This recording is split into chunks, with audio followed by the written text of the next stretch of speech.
The thermometer nailed to the porch post of the Eagle Pass General Store read 12 degrees below zero on the morning of November 3rd, 1887. Ice crystals hung suspended in the air itself, glittering like diamond dust in the pale morning light, and the breath of every man and woman who stepped outside froze instantly into white plumes that shattered against their scarves.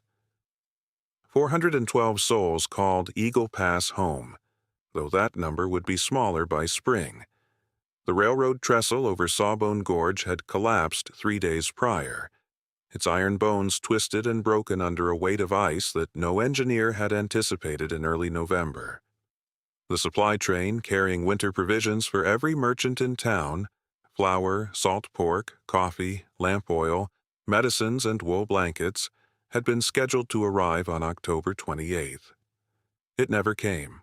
It would not come until the mountain passes cleared in April or May, leaving the valley's inhabitants facing 5 months of isolation, with perhaps 6 weeks of food remaining on the shelves of Horace Pemberton's general store.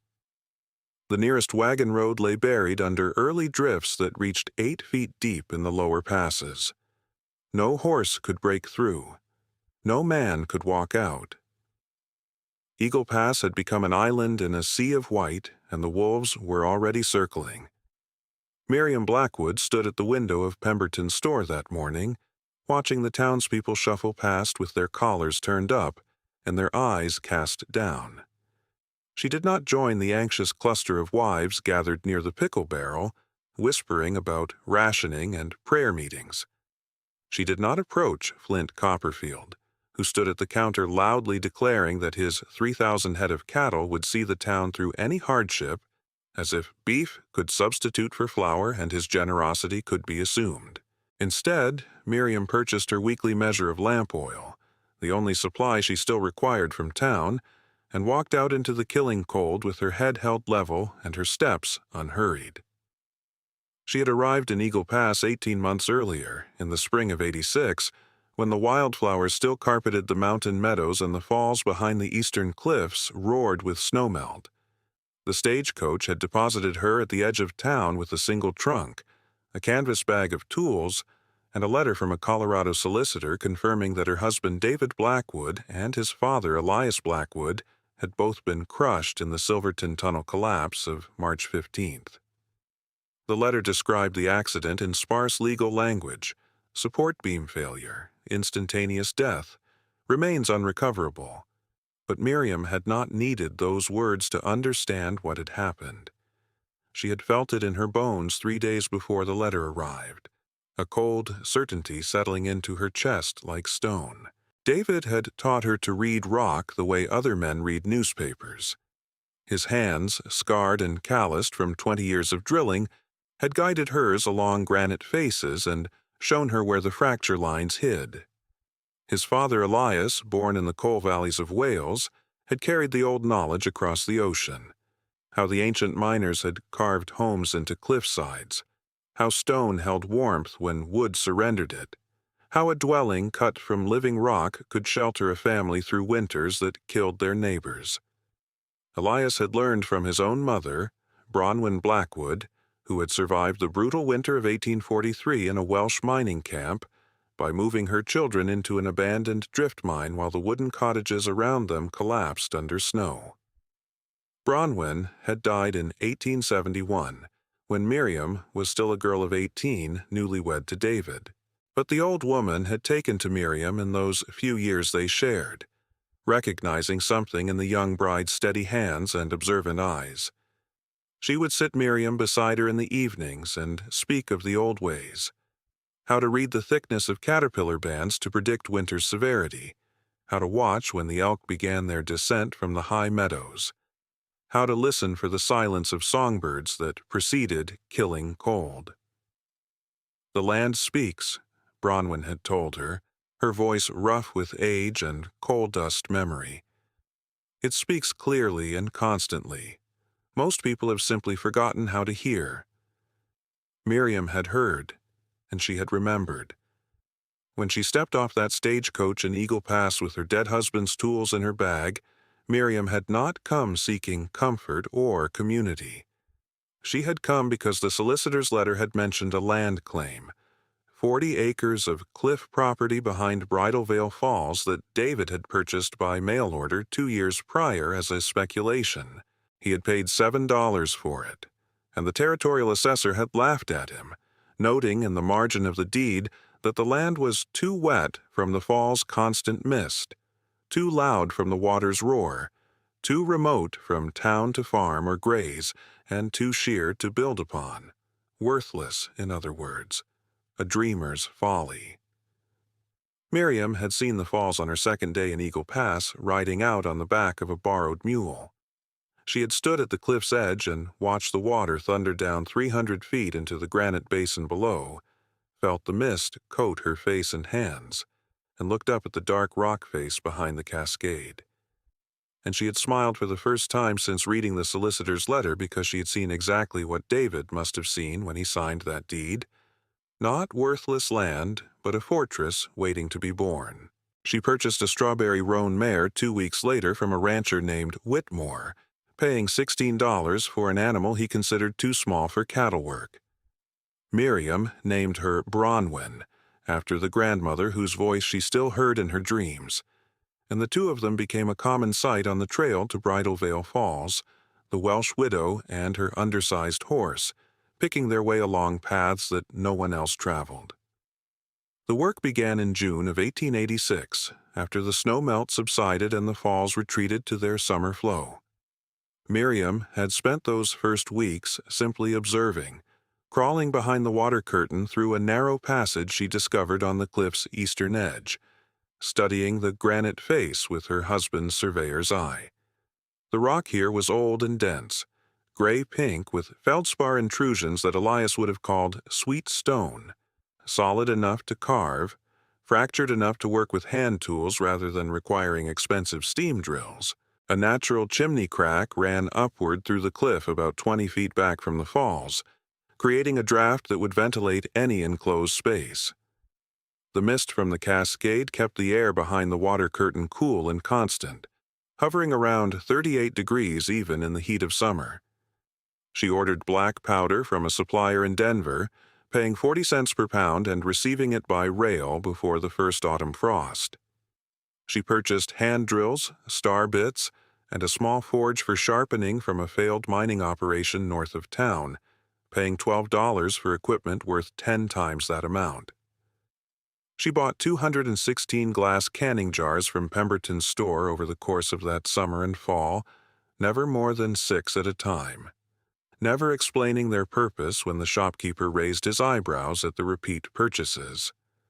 The carving itself required 14 months of labor, work that Miriam performed alone, speaking to no one except her horse. She would rise before dawn, ride to the falls, and spend her days drilling blast holes in patterns her father-in-law had taught her, setting small charges that cracked the rock along its natural fracture lines rather than shattering it unpredictably. Each blast yielded perhaps 50 pounds of rubble, which she carried out by hand and dumped into the basin below, where the fall's current swept it downstream. Slowly, chamber by chamber, she hollowed out her dwelling from the living stone. The main chamber came first, 20 feet deep, 12 feet wide, 8 feet tall, with walls she smoothed by hand using a mason's rasp purchased for $2.75. The natural chimney crack required only modest widening to serve as a flue, and she lined its base with fire bricks salvaged from a collapsed blacksmith shop, paying the smith's widow $3 for the privilege. A hearth took shape against the rear wall, its stone mantel carved with a simple pattern of interlocking circles that Bronwyn had once described as the chain that binds the generations.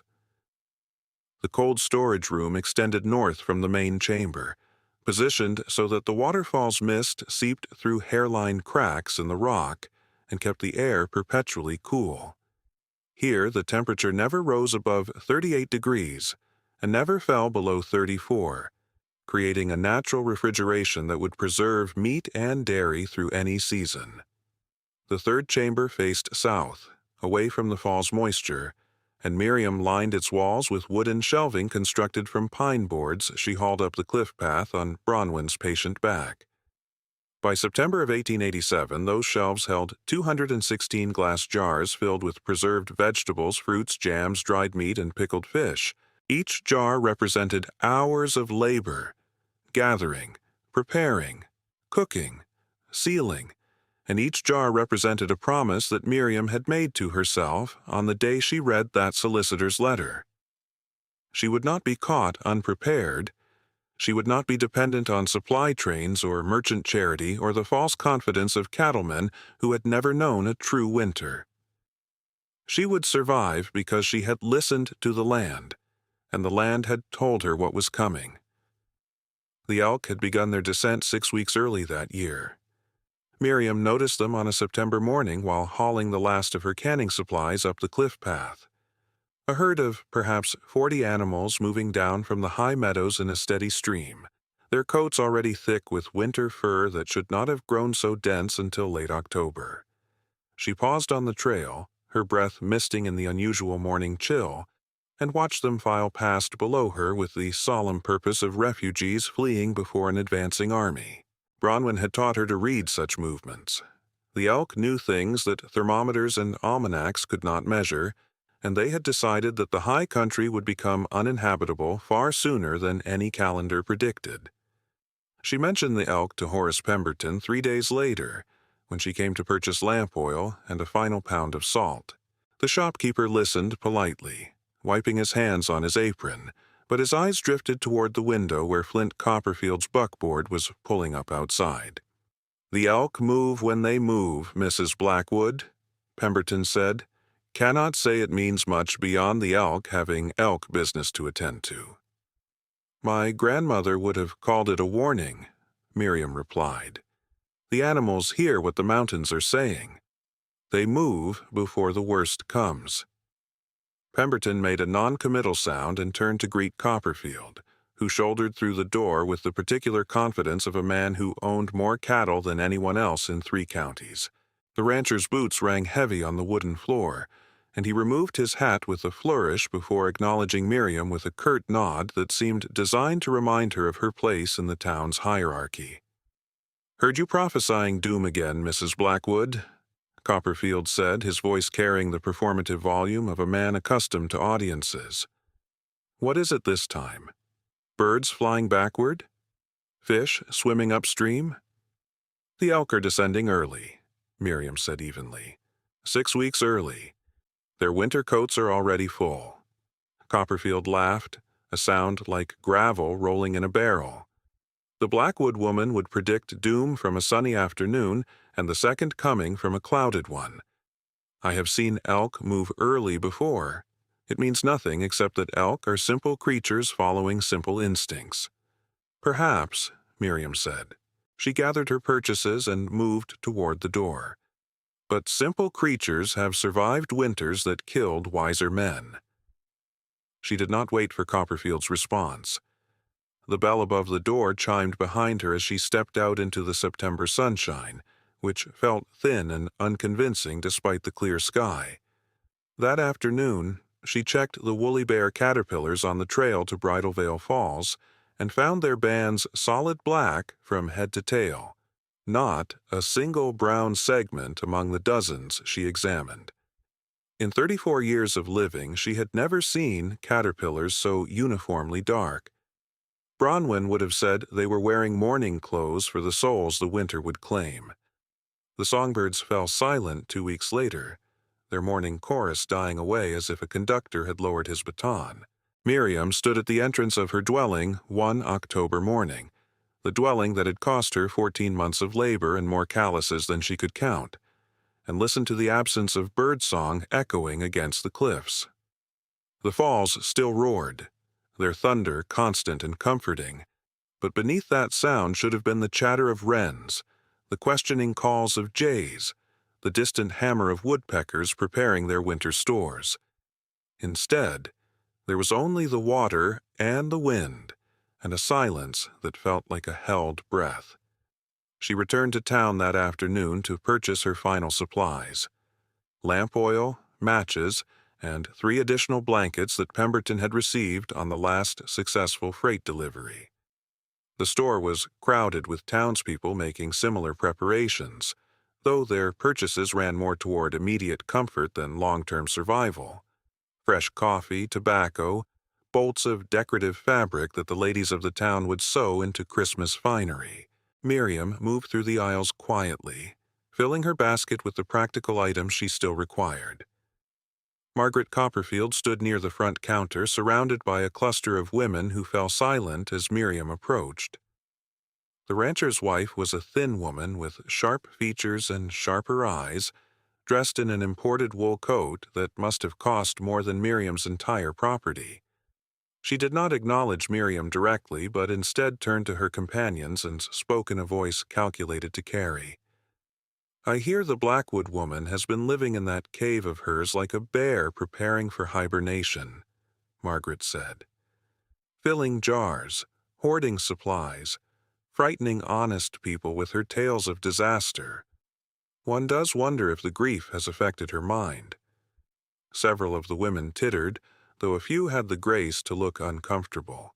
Miriam kept her expression neutral and continued toward the counter where Pemberton was carefully avoiding eye contact with everyone involved.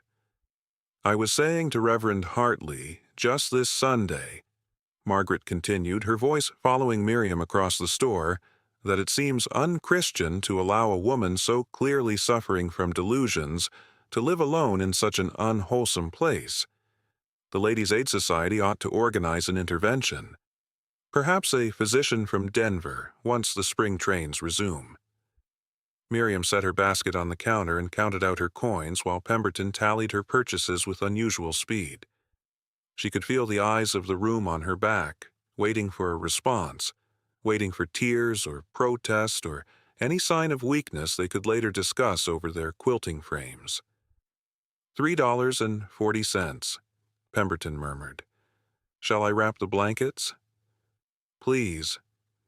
She waited in silence while he folded the coarse wool and tied it with twine. Margaret Copperfield had resumed her conversation at full volume, now describing to her companions the tomb that the Welsh widow had carved behind the waterfall, a term her husband Flint had coined some months earlier, and which had spread through Eagle Pass with the enthusiastic cruelty that small communities reserved for their eccentrics. "The tomb," Margaret repeated, savoring the word. "That is what Flint calls it. He says the Welshwoman is digging her own grave behind that waterfall, and she is too simple to know it, too addled by grief to recognize that she has built herself a monument to madness instead of a home fit for Christian habitation." Miriam gathered her purchases and turned toward the door. She paused beside Margaret Copperfield and waited until the rancher's wife reluctantly met her eyes. "Let them fill their mouths with laughter," Miriam said quietly. "Winter will fill them with silence soon enough." She walked out before Margaret could formulate a response, though she heard the explosion of indignant whispers that erupted in her wake. The afternoon had grown colder while she shopped, the thin September sunshine giving way to an October gray that promised snow before nightfall. Miriam loaded her supplies onto Bronwyn's patient back and began the long ride to Bridal Veil Falls, leaving behind a town that had already begun the process of forgetting that she existed. The social exclusion organized itself with the efficiency of a military campaign over the following weeks. Miriam had never been welcomed into the inner circles of Eagle Pass society. A Welsh widow with calloused hands and practical clothes would never be invited to the Copperfields' parlor or the minister's wife's Tuesday gatherings, but she had maintained a cordial relationship with the other working women of the town, exchanging nods at the general store and occasional words about weather or supplies. That fragile connection severed completely after her confrontation with Margaret. The minister's wife, Sarah Hartley, stopped Miriam on the street one late October afternoon to deliver what she clearly believed was a kindness.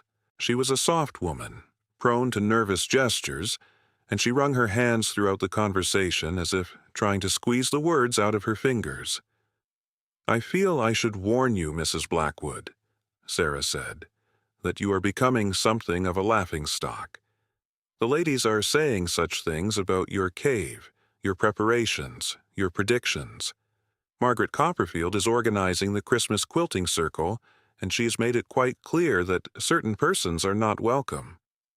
I thought you should know so that you would not be embarrassed by appearing where you are not wanted.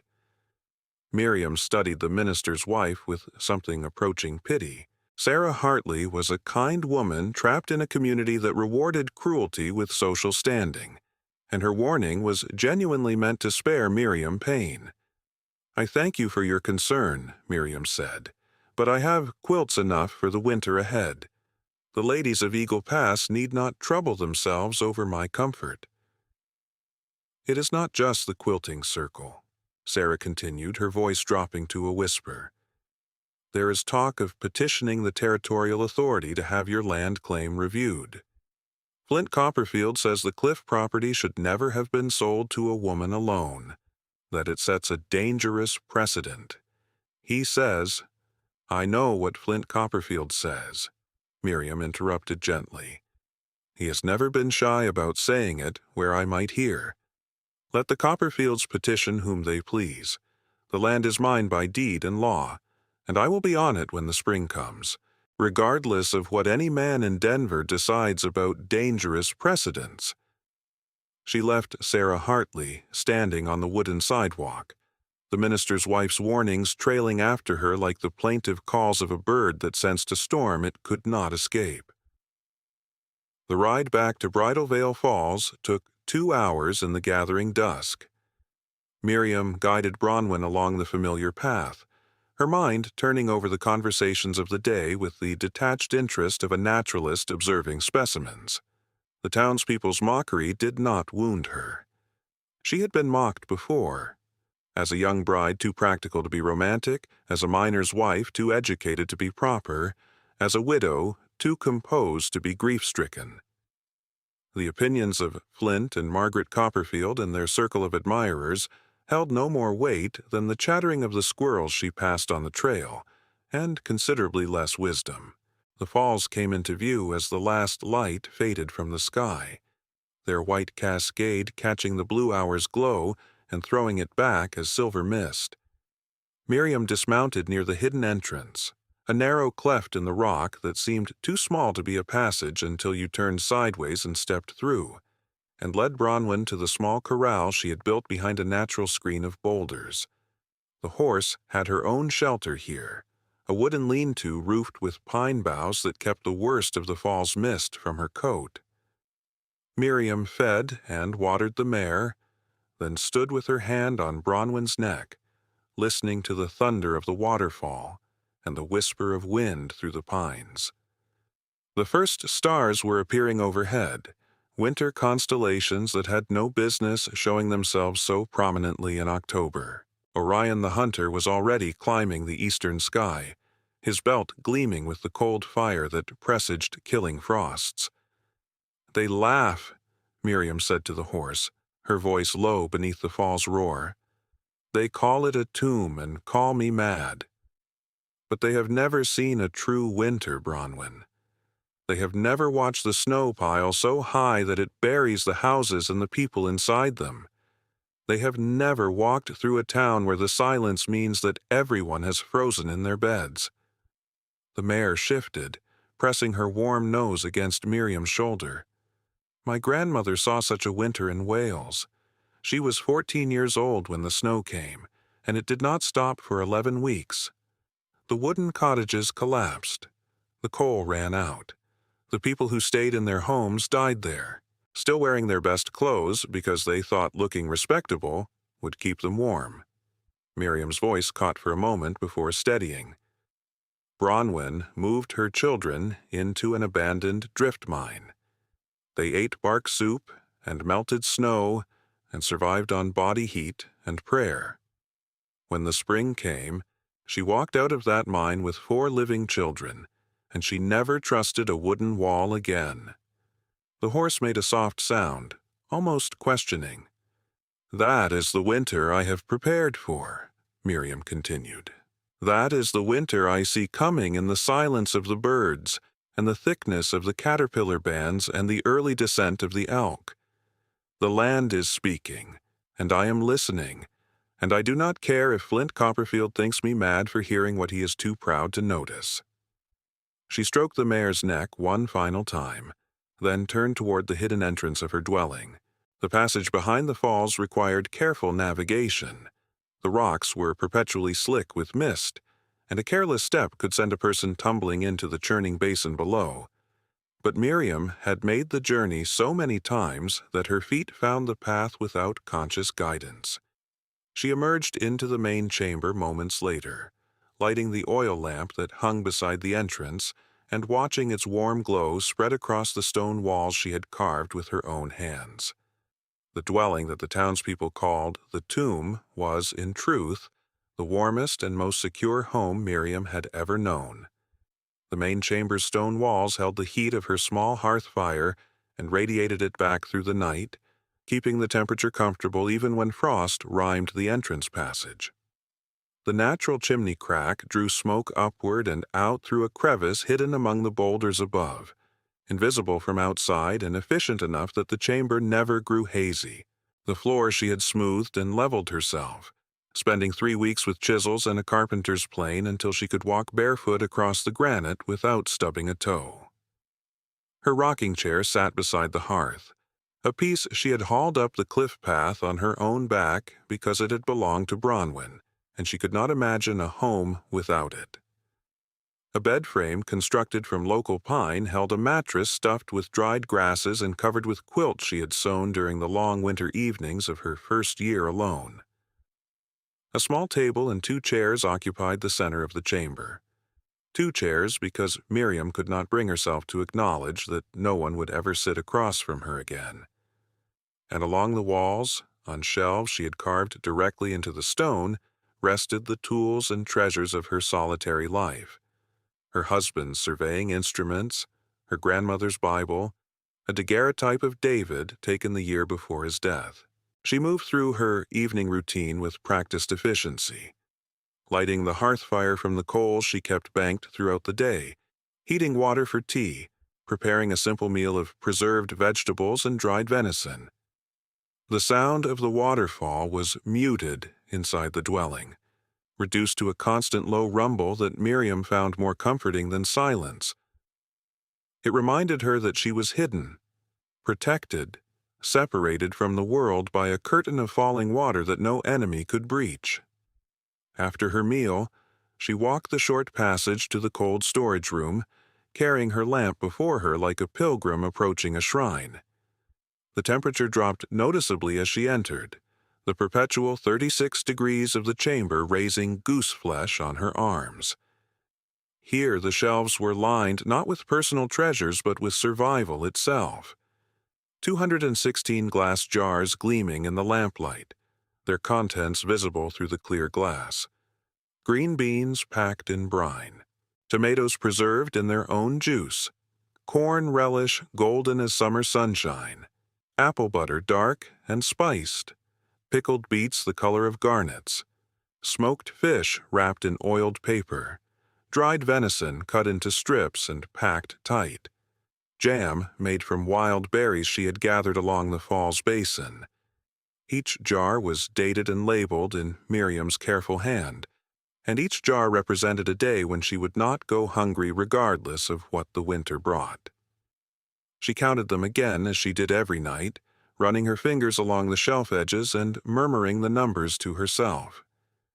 216 jars, enough for one person to survive 6 months with reasonable variety, or enough for several people to survive 3 months on careful rationing.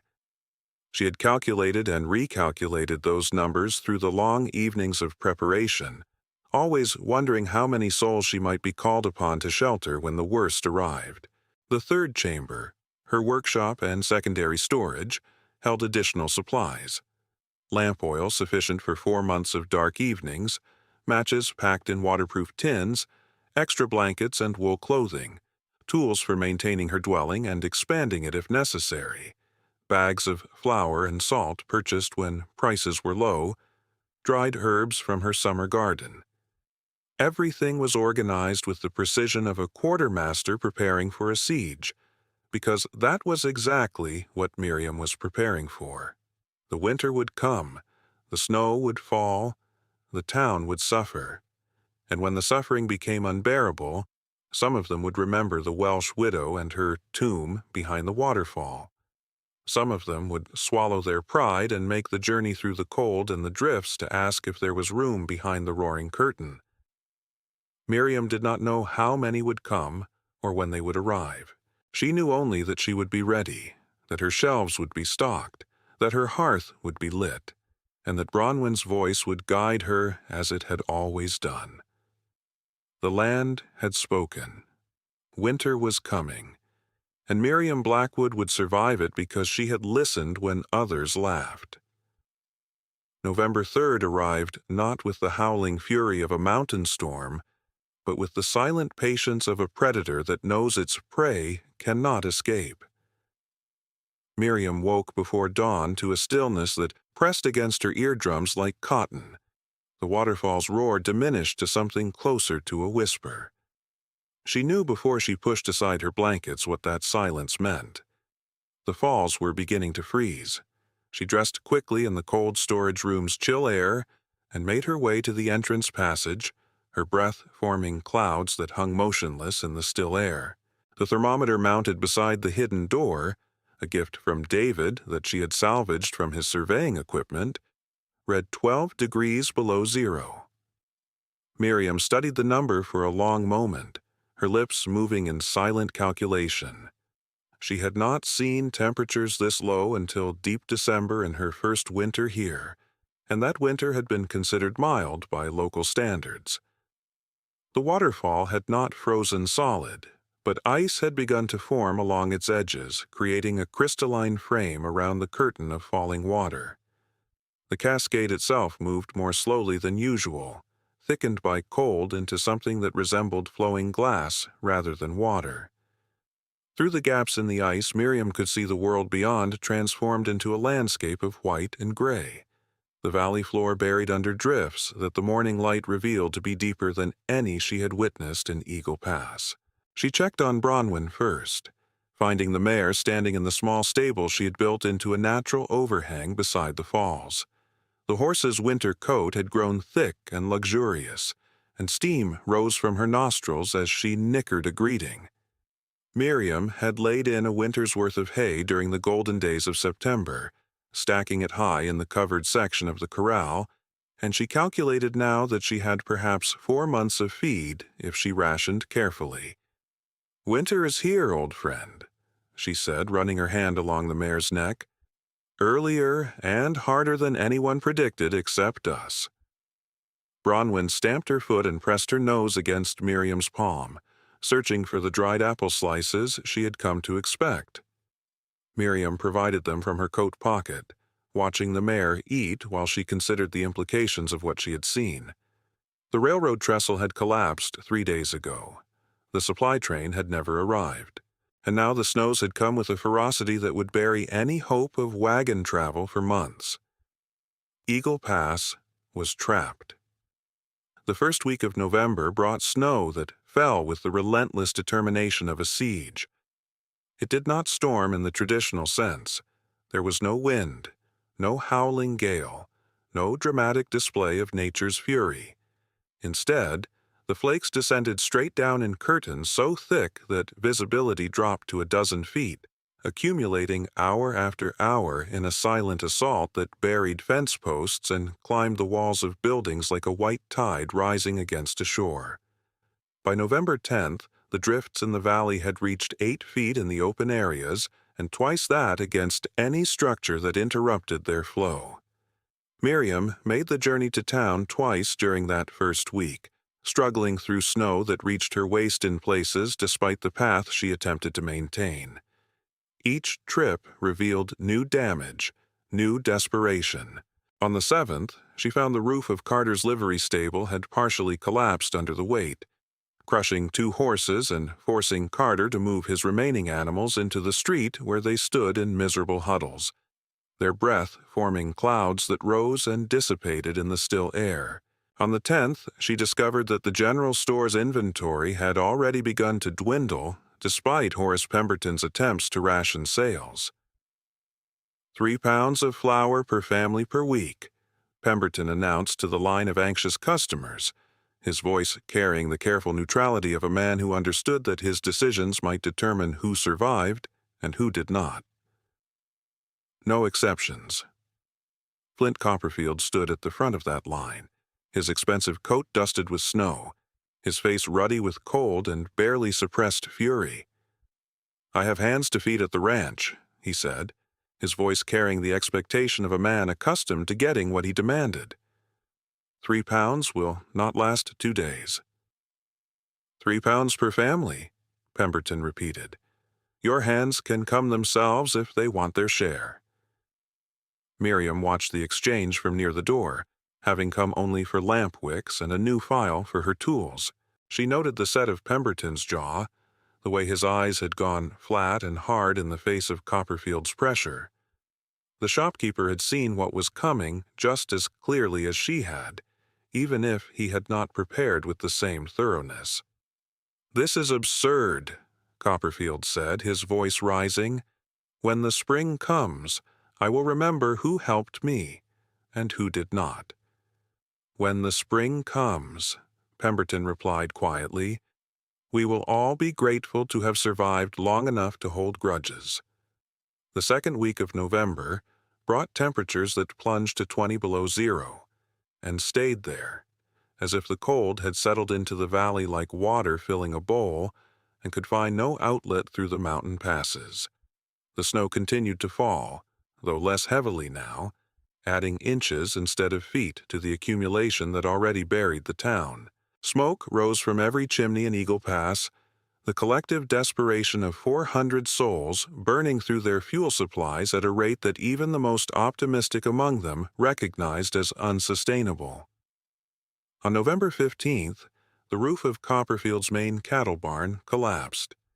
Miriam heard about it the following day from a traveling neighbor who stopped by her falls to water his horse, a man named Thaddeus Greer, who ran a small claim north of the valley. He stood in the shelter of her entrance passage, stamping snow from his boots and warming his hands against his chest as he related the disaster. 30 head trapped inside when it came down, Greer said, his voice rough with cold and something that might have been satisfaction. The beams snapped like kindling, and the whole structure just folded in on itself. Copperfield lost near 200 head in the collapse and the cold that followed. They say he was out there with his hands for hours, trying to dig out the survivors, but the temperature killed more than the roof did. Miriam absorbed this information in silence, her face giving nothing away. She had no love for Copperfield, but she could not find pleasure in the suffering of animals who had no part in their owner's cruelty. "And the feed?" she asked. "Gone. Buried under what used to be the warehouse." Greer shook his head. The man had $800 worth of cattle feed stored in there, shipped in during the summer when prices were low. All of it crushed or scattered when the roof came down. His remaining stock is eating bark and prayer. December arrived not as a new month but as a continuation of the nightmare that November had become. The thermometer beside Miriam's door had become a prophet of doom, its readings climbing into the single digits on warm days and plunging to 30 below on cold ones. Christmas morning brought the coldest temperature she had ever recorded, 34 degrees below zero, a number so extreme that her breath froze in the air and fell as ice crystals before it could dissipate. On that morning, Miriam built her fire high and sat before it with her grandmother's Bible open in her lap, reading the familiar passages while outside the falls had frozen into a solid curtain of ice that filtered the weak winter sunlight into blue and silver patterns on her walls. She thought of the town below, of the families huddled in their wooden houses, burning through their dwindling supplies of fuel and food. She thought of the children who had never known real hunger and who were learning it now. She thought of Bronwyn, not the horse, but the woman, who had sat in an abandoned mine shaft on a Christmas morning 70 years distant, and read these same passages while the snow buried Wales. The first death came on January 4th. Miriam learned of it from Sarah Hartley, who appeared at the Waterfall passage looking like a ghost made flesh, her face gaunt and her eyes burning with a grief that had stripped away all her nervous mannerisms and left only the raw essence of a woman in unbearable pain. She had made the 2-hour journey through snow that reached her armpits in places, dragging herself through the drifts with a determination that came only from desperation beyond measure. "She's gone," Sarah said, standing in the entrance passage while ice melted from her clothing and pooled at her feet. "Our Lily. She stopped breathing in the night." Miriam did not ask questions. She took the woman's arm and led her inside, stripped off her wet outer garments and wrapped her in warm blankets, pressed hot tea into her shaking hands and waited until the words came in their own time. They came slowly, between sobs that shook Sarah's thin frame like wind through bare branches. Lily Hartley had been born the previous spring, a healthy child with her mother's gentle eyes and her father's determined chin. She had thrived through the summer months, growing round and rosy and beloved by the entire congregation. But the cold had come, and with the cold had come the sickness that settled in infant lungs and stole breath one labored gasp at a time. The Hartleys had burned through their winter supply of coal trying to keep the nursery warm enough, had begged and borrowed, and finally paid triple prices for medicine that Pemberton's diminishing stock could barely provide. None of it had been enough. On the morning of January 4th, the Reverend Whitfield had woken to find his daughter cold and still in her cradle. Her tiny hands curled into fists, as if she had fought the darkness until the very end. "My husband says it was God's will," Sarah whispered, her voice hollow. "But I cannot believe in a God who would will this. I cannot believe in anything anymore." Miriam held the woman's hands and said nothing, because there was nothing to say. Some griefs could not be comforted, only witnessed. Some losses carved holes that no amount of time or faith could fill. She knew this because she had lost a husband and a father-in-law in a single crushing moment, and she had never pretended that the wound had healed. The second death came on January 19th. Samuel Creech had lived alone in a cabin at the edge of town for as long as anyone could remember. He was 73 years old and had spent those years as a trapper, a prospector, a sometimes preacher, and a constant fixture of Eagle Pass society. He had no family, no close friends, no one to check on him when the snow piled against his door and his chimney stopped producing smoke. They found him sitting upright in his chair, his Bible open on his lap to the 23rd Psalm, his eyes closed and his face composed in an expression that might have been peace, or might have been the absence of all feeling.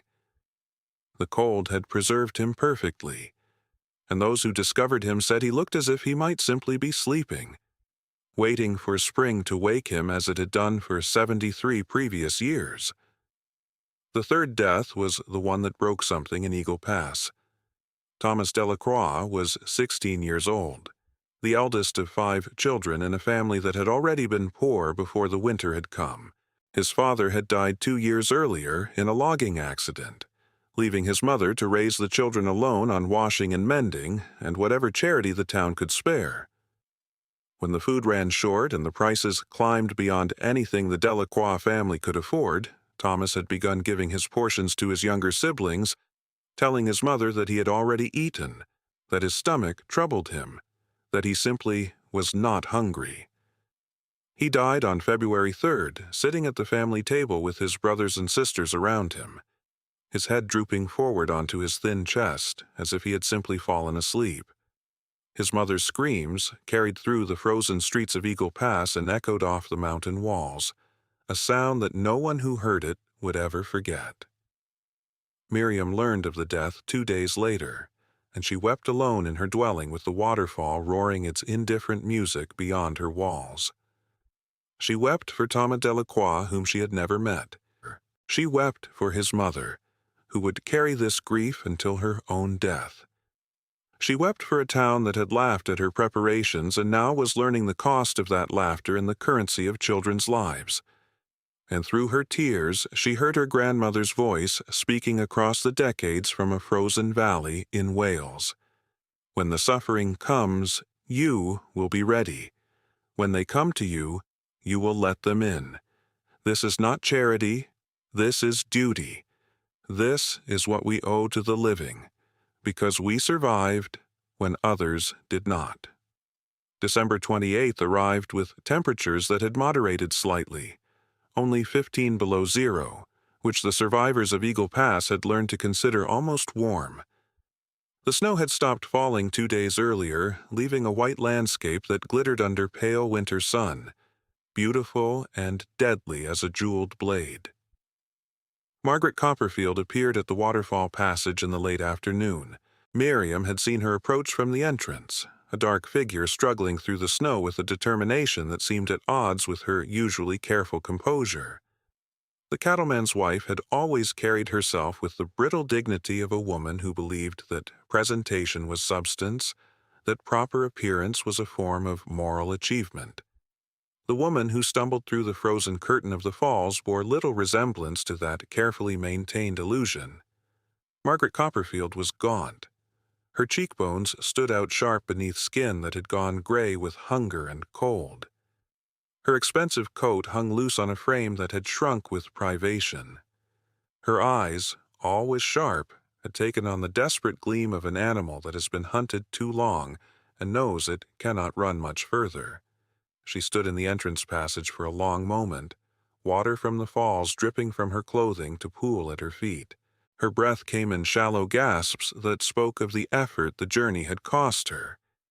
And in her eyes, beneath the desperation, Miriam recognized something that she had never expected to see: the death of pride. "Is there room?" Margaret asked. 3 words, no explanation, no justification, no attempt to excuse the cruelties she had orchestrated against the woman she now begged for help.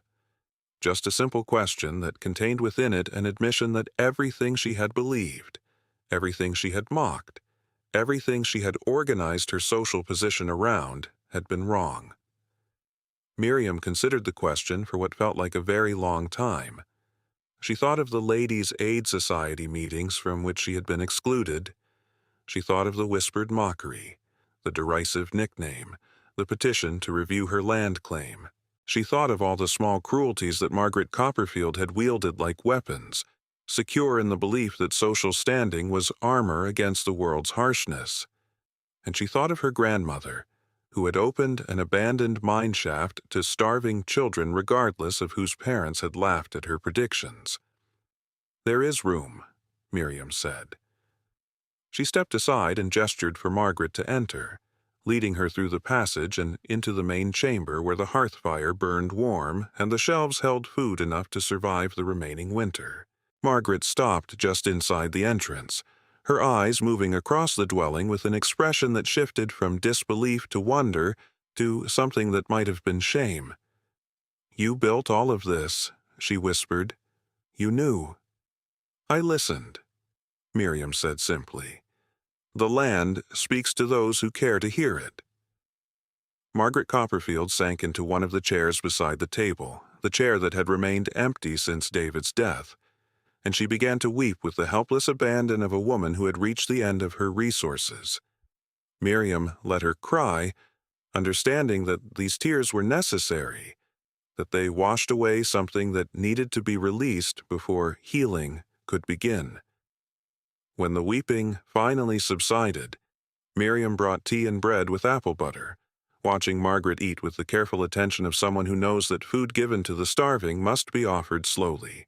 And when the woman had eaten enough to bring color back to her cheeks and steadiness back to her hands, Miriam asked the question that would shape the remaining weeks of winter. "How many others?"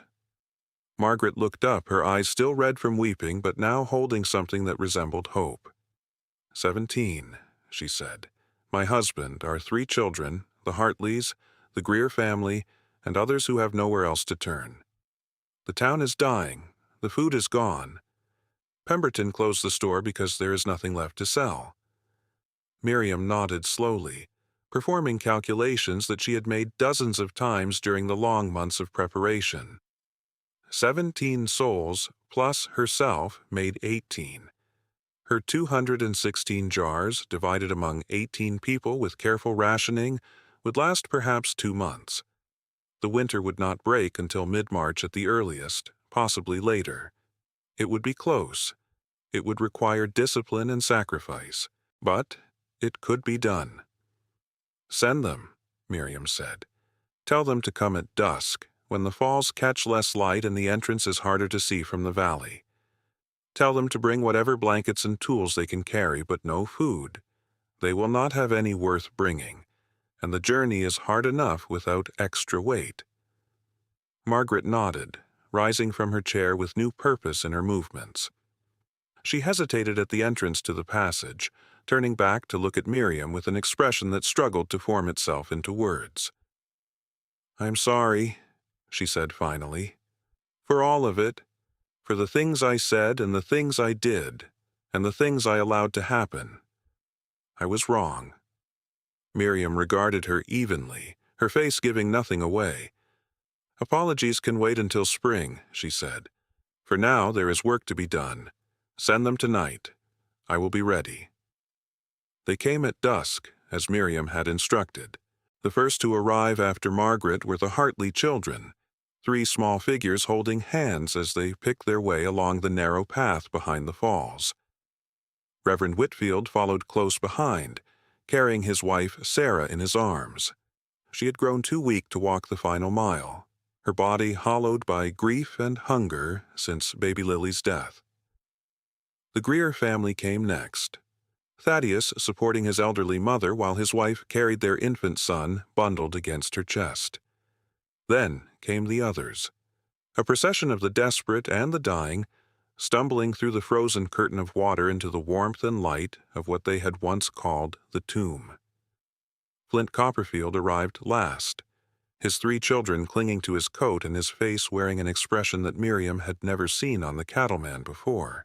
It was the look of a man whose certainties had crumbled, whose wealth had proven worthless, whose pride had been stripped away by forces too vast and indifferent to care about his opinions.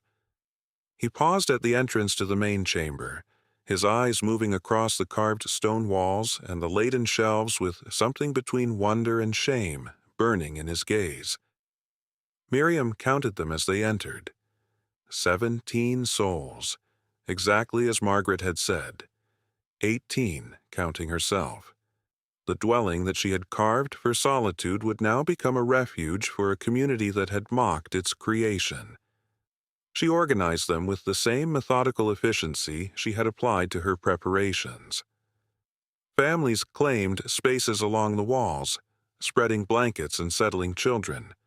The Hartley family took the corner nearest the hearth, where the warmth was strongest and where Sarah could rest without moving.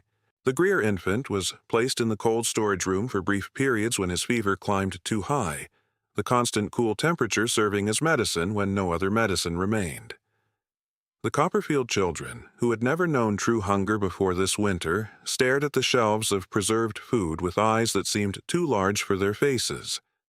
If you want to see more stories about remarkable survival shelters, you should check out the full playlist linked in the description below.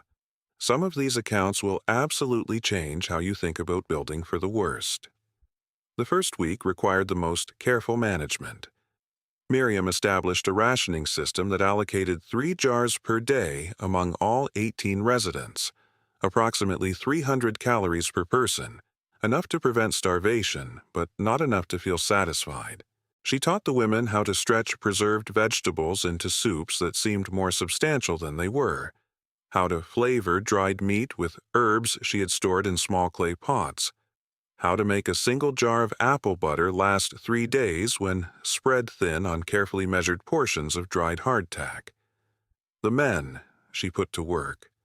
Flint Copperfield, who had never performed manual labor in his life, learned to haul water from the falls in clay jugs that Miriam had fashioned during her months of preparation. Thaddeus Greer, whose hands knew the work of soil rather than stone, helped her expand the sleeping quarters by widening a natural alcove in the main chamber's eastern wall. Reverend Whitfield, whose soft scholar's hands blistered within the first day, copied passages from the small Bible Miriam kept on her shelf, creating a record of the winter that would survive long after memory faded. The cold storage room proved its worth beyond anything Miriam had anticipated. The constant temperature preserved not only the food she had already stored, but also the small amounts of meat that occasional hunting parties managed to secure. The men would venture out during the brief windows of moderate weather, if 12 degrees below zero could be called moderate, and return with rabbits, or, on one memorable occasion, a young elk that had wandered too close to the falls. Miriam taught them how to butcher and preserve the meat using salt and cold, and methods her grandmother had learned in the mining camps of Wales.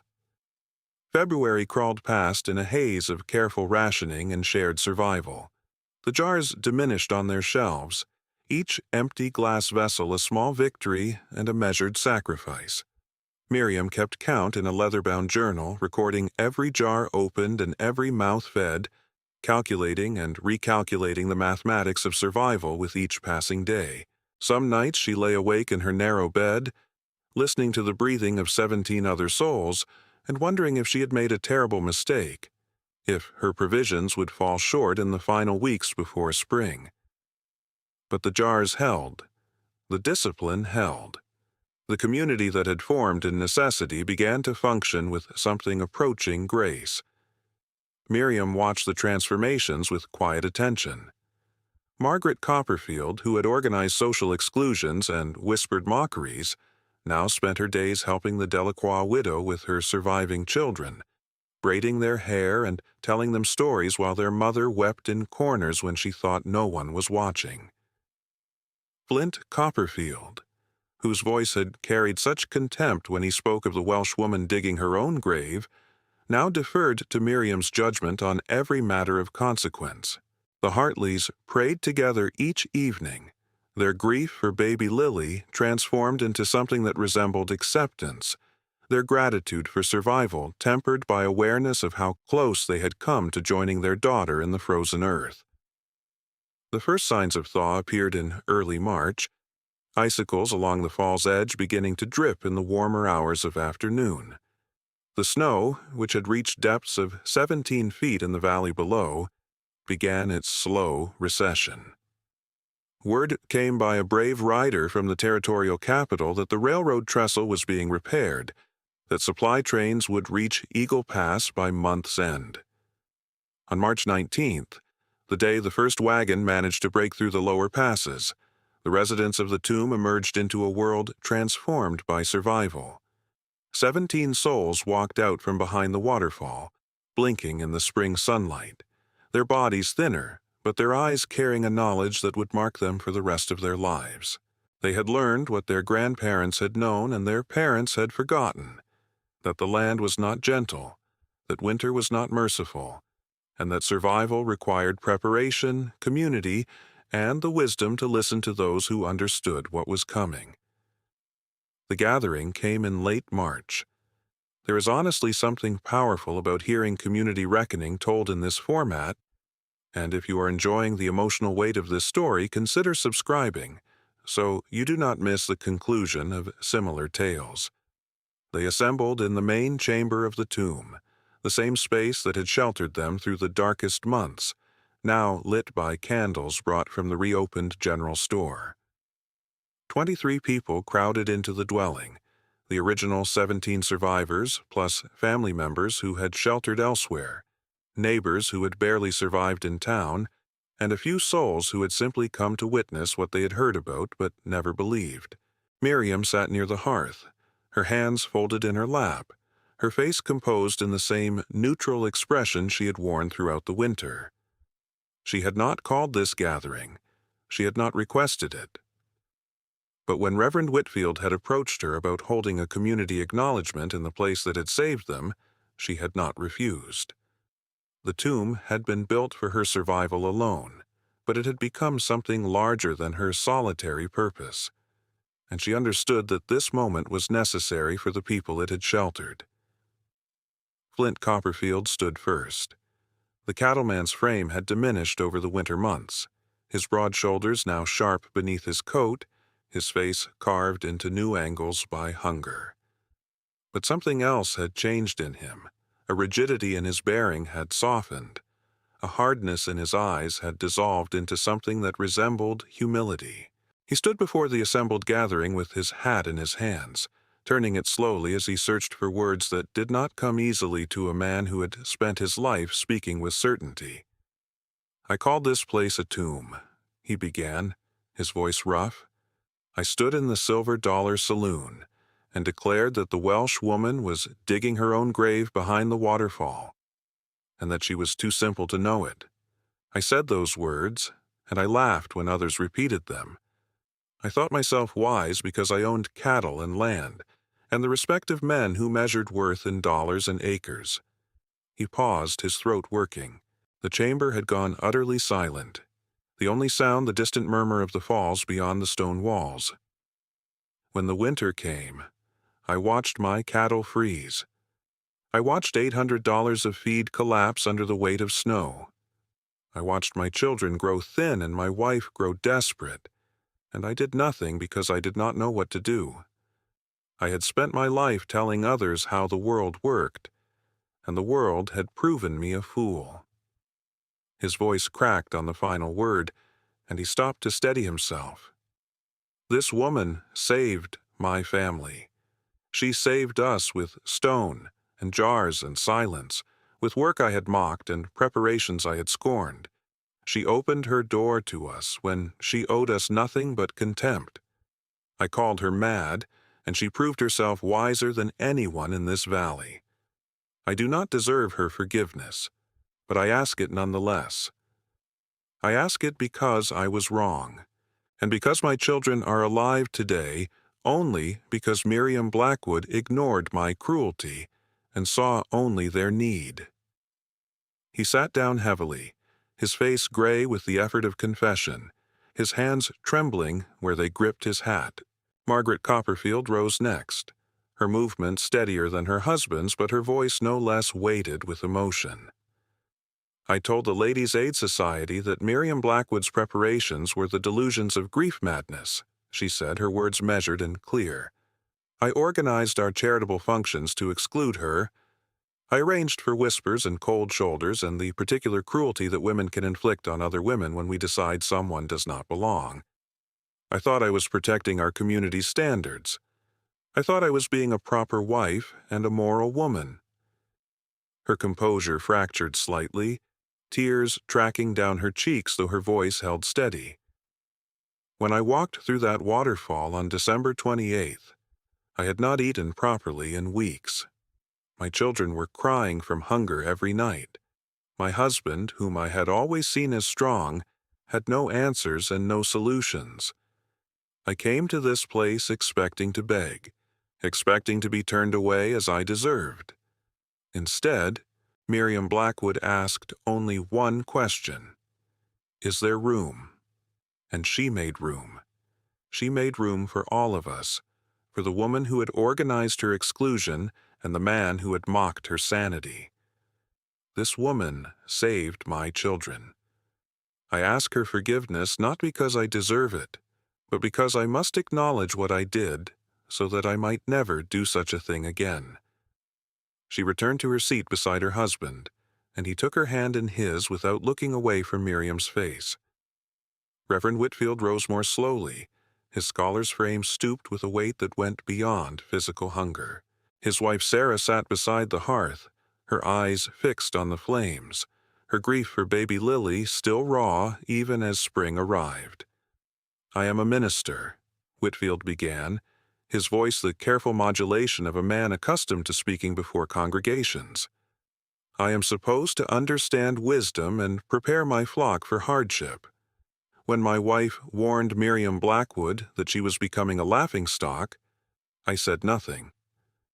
When the warnings came, the early descent of elk, the thickness of the caterpillar bands, all the signs that this woman recognized and I dismissed, I called them superstition.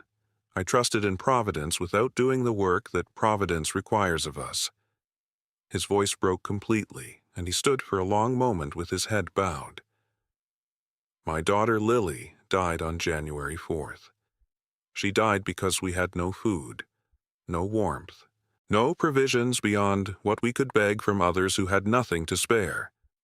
If I had listened, if I had prepared as Miriam prepared, my daughter might still be alive.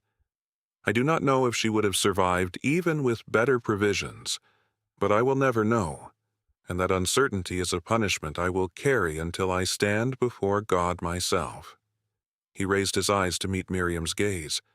You saved my wife and my remaining children. You saved us after I had dismissed your wisdom and ignored your warnings. I ask your forgiveness not for myself, but for the failure that cost my daughter her life.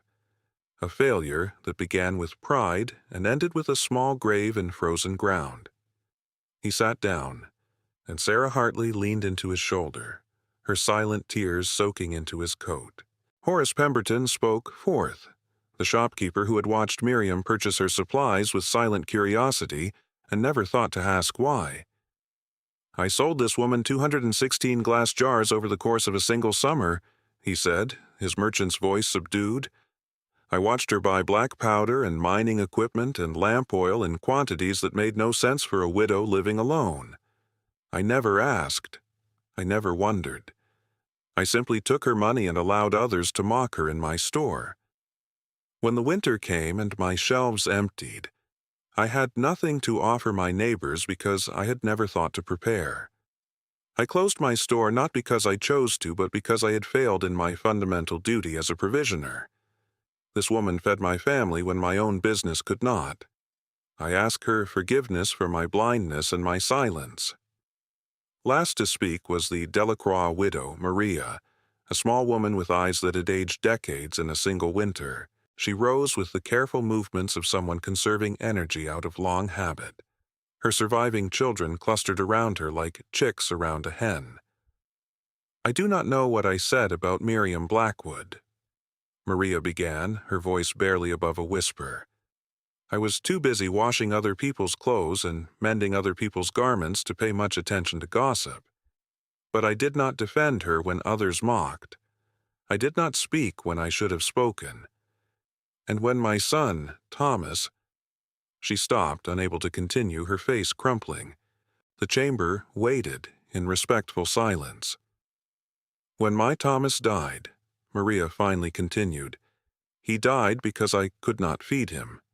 He died because he gave his food to his brothers and sisters, and I was too blind with worry to see what he was doing. This woman wept for my son, a boy she never met. She wept alone in her dwelling, and then she opened that dwelling to others so that no more children would die. My younger children are alive because of her. I ask her forgiveness not for mockery but for silence, which is its own kind of cruelty. She sat down, gathering her children close, and the chamber fell into a hush that seemed to press against the stone walls. Miriam sat motionless through all of it, her face revealing nothing of what moved behind her eyes. The firelight cast shifting shadows across her features, and those watching her could not tell whether she was moved or unmoved by what she had heard. She had always been difficult to read, this Welsh widow who had carved a home from stone. The winter had not changed that. When the silence had stretched long enough to become its own presence, Miriam rose. My grandmother Bronwyn used to say that stone remembers what flesh forgets, she began, her voice steady and clear in the quiet chamber. She meant that the mountains hold the memory of every winter, every flood, every fire that has ever touched them. The stone endures because it does not forget. It does not pretend that hard times will never come again. It does not mock the cautious or dismiss the prepared. It simply waits and remembers and stands. She paused, her eyes moving across the assembled faces, the confessors and the witnesses, the survivors and the grievers, the children who would carry this winter in their memories until their own deaths. You ask my forgiveness. I understand why you ask it. The words were cruel, and the exclusions were deliberate. and the mockery served no purpose except to make yourselves feel superior to someone who did not fit the shape you expected. I heard all of it. I remember all of it. Stone remembers. Several of the confessors flinched, and Miriam allowed the moment to hang in the air. But I will not say the words you wish to hear. I will not tell you that I forgive you, because forgiveness suggests that what happened was a personal wrong against me that I have the power to absolve. It was not. What happened was a failure of wisdom that cost lives. Baby Lily, Samuel Creech, Thomas Delacroix, and others we will never know about. I cannot forgive you on their behalf. I do not have that right. You really need to subscribe if you want to see how stories like this one reach their emotional conclusion. The endings are always worth waiting for. She let the words settle into the silence. What I can offer is this. I will teach anyone who wishes to learn. I will show you how to read the land and prepare for what it tells you. I will share the knowledge that my grandmother carried across an ocean and my husband's father brought from the coal valleys of Wales. If you want to honor the dead, you will not do it with apologies. You will do it by ensuring that no one in this valley ever dies of preventable hunger again. That is the forgiveness the dead would want. Not words spoken to ease your conscience, but work done to protect those who come after. She sat down, and the chamber remained silent for a long moment. Then Flint Copperfield rose again, his voice rough but determined. "Will you teach me?" he asked. "Will you teach me how to build like you built?" Miriam regarded him evenly, seeing in his face the genuine humility that suffering had carved there. "Come to the falls tomorrow at dawn," she said. "Bring a hammer and a willingness to listen. The first lesson is simple. Stone speaks to those who take the time to hear it." The years that followed reshaped Eagle Pass in ways that the winter's survivors could not have anticipated. Flint Copperfield sold half his remaining cattle and used the money to purchase cliffside land adjacent to Miriam's property. Under her guidance, he spent 3 years carving his own dwelling into the granite face, smaller than the original tomb, but built with the same principles of geothermal warmth and natural ventilation. His wife Margaret became Miriam's most devoted student, learning not only the techniques of stone carving but the older knowledge of preservation and preparation that Bronwyn had carried from Wales. By 1892, 3 more cliff dwellings had been completed along the bluffs above Eagle Pass. By the turn of the century, the number had grown to 7. By 1910, 11 cave homes dotted the cliffs around the valley, each one built by hands that Miriam Blackwood had trained, each one stocked with provisions against the hard winters that came every few years with reliable cruelty. The phrase began in mockery and ended in reverence, as such phrases often do. Going to the tomb had once meant visiting a madwoman's folly, a dreamer's grave. After the winter of '87, it came to mean something else entirely. When a family announced they were going to the tomb, it meant they were beginning their preparations, laying in supplies, preserving food, making ready for whatever hardships the land might send. Building like Blackwood became the highest compliment a craftsman could receive, suggesting not merely technical skill, but the deeper wisdom of anticipation and care. Miriam taught anyone who asked. She charged nothing for the knowledge, accepting payment only in the form of labor on her own expanding preparations. The community that had once excluded her from charitable functions now treated her as its most essential member, consulting her on everything from weather prediction to food preservation to the best techniques for reading fracture lines in stone. The Mare Bronwyn died in the spring of 1904 at the age of 22. Miriam buried her in a small clearing near the falls, marking the grave with a stone carved by her own hands. The inscription read simply, "She carried wisdom on her back." Every spring thereafter, Miriam would visit the grave and speak to the horse as she had spoken to her in life, sharing observations about the weather and the wildlife and the continuing transformation of a valley that had once laughed at her preparations. If you are wondering how survivors carried their lessons forward, you should definitely watch the video linked at the end. It connects to everything you have seen here today. Miriam Blackwood died on September 14, 1931, at the age of 78. She passed in her sleep in the dwelling she had carved 45 years earlier, surrounded by 31 people she had taught to read stone. Her students and their children and their children's children all gathered to honor a woman who had shaped their understanding of survival and community. The funeral was held behind the waterfall in the main chamber of the tomb, and Reverend Whitfield's grandson read from the Bible that his grandfather had copied during that terrible winter. Every family in Eagle Pass sent representatives. The Copperfield grandchildren, who had never known a time when their family and the Blackwoods were not allied, wept alongside the Delacroix descendants and the Hartley clan.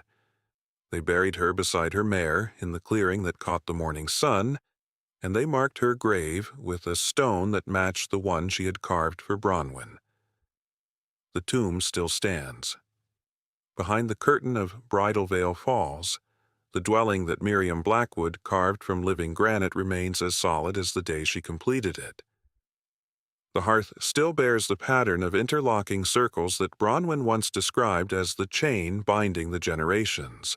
The shelves still line the walls of the third chamber, though they are empty now except for a few preserved jars kept as relics rather than provisions. The cold storage room still maintains its perpetual temperature of 36 degrees, a natural wonder that tourists pay to experience for a few brief moments. The original entrance, the narrow passage that threads behind the falls, requires careful navigation. Ice forms there in winter, and the mist makes footing treacherous year-round. But above that entrance, carved into the granite in letters that took Miriam 3 weeks to complete, an inscription remains readable despite a century of spray and weather. Every jar is a promise kept. Visitors ask about the inscription, and the guides who lead tours through the dwelling explain its meaning. How each jar of preserved food represented not merely sustenance, but commitment. Not merely preparation, but faith in a future worth surviving to see. The guides speak of Miriam Blackwood with reverence, describing a woman who listened when others talked, who prepared when others mocked, who opened her door when she owed nothing but contempt. But the guides do not know everything. They do not know that Miriam carved that inscription in the spring of '88, while the memory of the winter's deaths still burned fresh in her mind. They do not know that she chose those words because her grandmother had spoken them once, long ago, in a frozen valley in Wales, had spoken them to explain why she bothered preserving food when others laughed, why she planned for winters that might never come, why she listened to the land instead of dismissing it as superstition. Every jar is a promise kept, Bronwyn had told her granddaughter-in-law, her voice rough with age and coal-dust memory. A promise to the future that you believe it will arrive. A promise to the children you might shelter. A promise to yourself that you will be ready. Bronwyn would have recognized those words carved above the entrance, would have understood why they belonged there, would have been proud to see her knowledge passed down through generations she never lived to meet. The chain she spoke of, the interlocking circles that bound the generations, had not broken. It had grown stronger, link by link, jar by jar, stone by carved stone. The tomb still stands, and the falls still roar, and somewhere in Eagle Pass, families are even now laying in provisions against the winters yet to come. They call it going to the tomb, and they mean by it that they remember. Stone remembers, and so do they.